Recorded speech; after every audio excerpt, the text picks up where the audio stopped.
पूजय विप्रशील गुणहीना शूद्र न गुण गण ज्ञान प्रवीणा।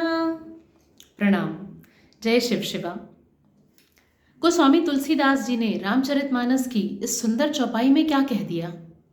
कल शाम से ही मेरे पास सैकड़ों लोगों के फ़ोन कॉल्स और मैसेजेस आ रहे हैं और वे कह रहे हैं कि मैं सनातन का दुष्प्रचार कर रही हूँ, मैं ब्राह्मणों का दुष्प्रचार कर रही हूँ और मैं सनातन और ब्राह्मणों के विरोध में खड़ी हूँ।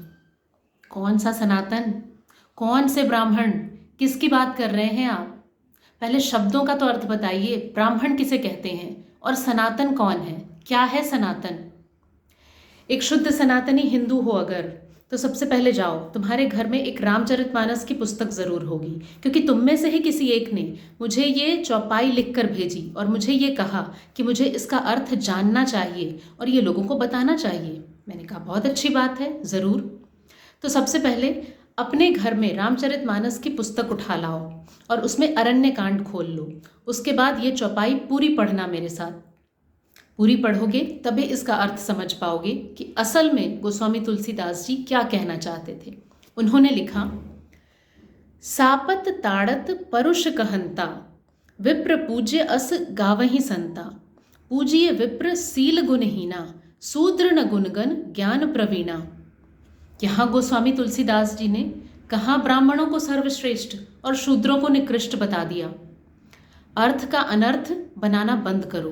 एक शुद्ध सनातनी हिंदू हो अगर, तो सनातन का सही प्रचार करना सीखो और सनातन का सही उद्देश्य, सही अर्थ समझना सीखो।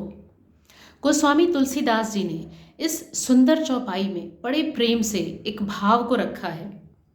सबसे पहले तो इस चीज़ को समझिए कि हमारे सनातन संस्कृति में, हमारी सनातन सभ्यता में जितने भी वेद, पुराण, उपनिषद, ग्रंथ लिखे गए हैं, उसमें आपको सैकड़ों चौपाई, दोहे, छंद मिलेंगे। उसके 3 प्रकार के अर्थ होते हैं। पहला अर्थ भावार्थ, दूसरा अर्थ वाच्यार्थ और तीसरा रहस्यार्थ। भावार्थ यानी कि उसके भाव क्या निकल रहे हैं, उसके हिसाब से उसका अर्थ लगाया जाता है। और दूसरा वाच्यार्थ, जो बोला गया, जो कथन में था, उसके हिसाब से उसका अर्थ निकालते हैं। और तीसरा अर्थ है रहस्यार्थ। देखिए, हमारे ऋषि मुनि, हमारे विद्वान मनीषी जिन्होंने इन सुंदर ग्रंथों की रचना की, उन्होंने बड़े सावधानी से और बड़ी चतुराई से इन रहस्यपूर्ण गूढ़ ज्ञान के संदेशों को इनके भीतर छिपा करके रखा था। अब ये तो हमारे ऊपर है कि हम इन रहस्यों को समझ पाते हैं या नहीं समझ पाते हैं। और अगर आपकी इतनी समझ नहीं है तो कम से कम इसका दुष्प्रचार बंद करिए। सनातन में कहीं भी ये नहीं लिखा है कि ब्राह्मण की पूजा सर्वश्रेष्ठ है, ब्राह्मण इसलिए ब्राह्मण की पूजा होनी चाहिए, और शूद्र निकृष्ट हैं इसलिए उनकी पूजा किसी भी स्थिति में नहीं हो सकती, फिर चाहे वो कितने भी विद्वान क्यों ना हो। आपको ये भी बता देना चाहती हूँ कि आपके मनोरंजन के लिए नहीं हूँ मैं यहाँ पर। अगर आप ये सोचते हैं कि आप अपने मनोरंजन के लिए आए हैं या अपने समय बिताने के लिए आए हैं, तो गलत जगह आ गए हैं आप। यहाँ मेरा एक लक्ष्य है, यहाँ मेरा एक उद्देश्य है और मैं भगवती के आदेश के ऊपर काम करती हूँ। भगवती की प्रेरणा के बिना, भगवती के आदेश के बिना मेरे जीवन में एक पत्ता भी नहीं हिलता। तो मुझे धमकी भरे फ़ोन कॉल्स और मैसेजेस से कोई फ़र्क नहीं पड़ने वाला। मेरी यात्रा वैसे ही चलती रहेगी। मेरी एक आध्यात्मिक यात्रा है, एक आध्यात्मिक दृष्टि है और वो यात्रा कभी भी रुकने नहीं वाली। सनातन का प्रचार करना है मुझे और सनातन धर्म का सही प्रचार, सही अर्थ जन जन तक पहुंचाना है। बल्कि ये पूरे भारतवर्ष के एक एक नागरिक की मौलिक जिम्मेदारी बनती है कि आप सनातन का सही अर्थ समझें और सनातन को विश्व भर में पहुंचाएं। क्योंकि ये सिर्फ एक धर्म नहीं है, ये सिर्फ एक संप्रदाय नहीं है। सनातन जीवन जीने की एक कला है और इसे इस पृथ्वी पे रहने वाले हर एक प्राणी को इससे जुड़ना चाहिए। ये कब कर पाओगे? जब एक सनातनी होकर खुद ही सनातन के ऊपर सवाल उठा लो, क्या तब कर पाओगे? ऐसा संभव नहीं है। तो चलिए आते हैं इसके अर्थ की तरफ। गोस्वामी तुलसीदास जी ने लिखा, सापत ताड़त परुष कहंता विप्र पूज्य अस गावहि संता। वो कहते हैं कि संतों का ऐसा मत है, ऐसे ब्राह्मणों की पूजा होनी चाहिए जो ब्राह्मण तुम्हें गाली दे रहा है, तुम्हें मार रहा है और तुम्हें श्राप तक दे रहा है। ऐसे ब्राह्मणों की भी पूजा का विधान है सनातन में। लेकिन ब्राह्मण कौन, इसको भी तो समझना आवश्यक है। उन्होंने आगे लिखा, पूजिए विप्र सील गुणहीना, शूद्र न गुणगण ज्ञान प्रवीणा। ब्राह्मण वो है जिसने ब्राह्मणत्व को अपनी आत्मा के भीतर उतारा है, आत्मसात किया है। तभी तो आप अगर देखें, मनुस्मृति में एक उल्लेख आता है जहां आप पढ़ेंगे, जन्मना जायते शूद्रः संस्कारात् भवेत द्विजः वेद पाठात् भवेत विप्रः ब्रह्म जानातीति ब्राह्मणः। इसका अर्थ क्या हुआ?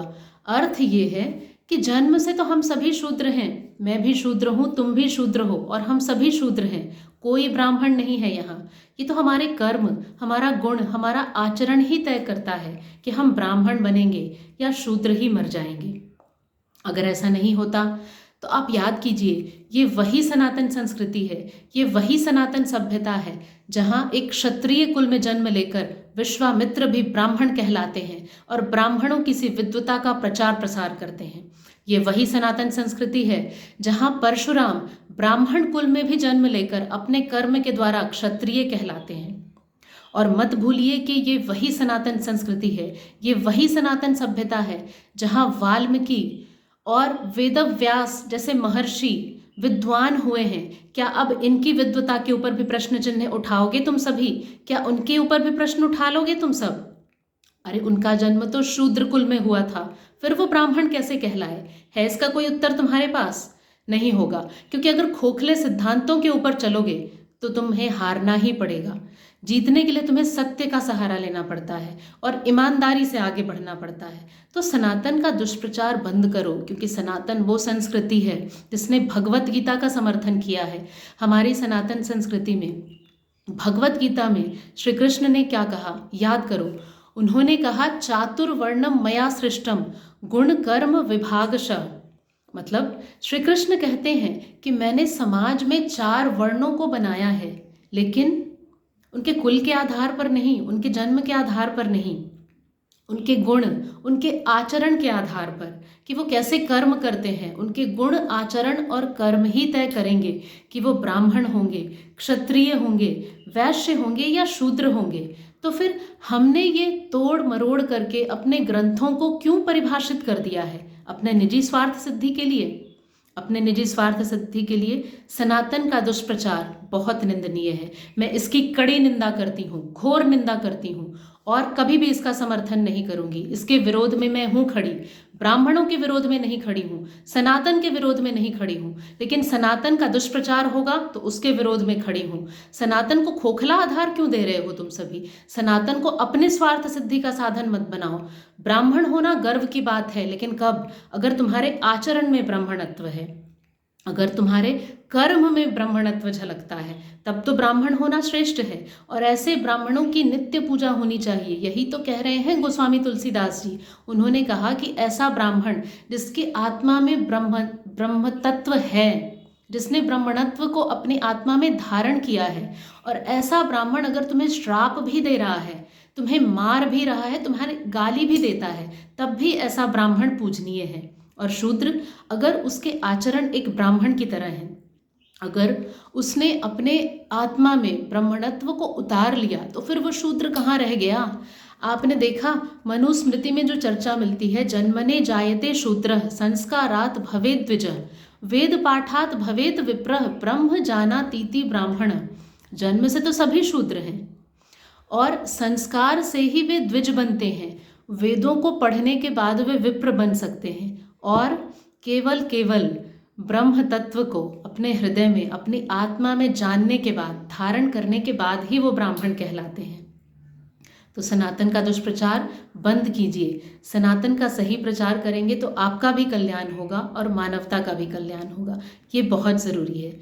अगर ये वीडियो आपको अच्छा लगा हो तो इसे शेयर ज़रूर कीजिएगा जहाँ भी आप शेयर करना चाहें, और अच्छा नहीं लगा हो तो आप कमेंट करके अपने विचार रख सकते हैं। पूरी स्वतंत्रता है, किसी को मना नहीं कर रही। लेकिन एक बार फिर बोलूँगी, आपके मनोरंजन के लिए नहीं बैठी हूँ यहाँ, और ना आपको खुश करने के लिए बैठी हूँ। यहाँ आओगे तो धर्म की बात करूँगी, अध्यात्म की बात करूँगी। और जहाँ शुद्ध अध्यात्म और धर्म की बात होगी वहाँ सनातन के सिवा दूसरा कुछ नहीं हो सकता। अगर एक शुद्ध सनातनी हो तो तुम्हें बात ज़रूर समझ आएगी, और बात समझ आ जाए तो आगे ज़रूर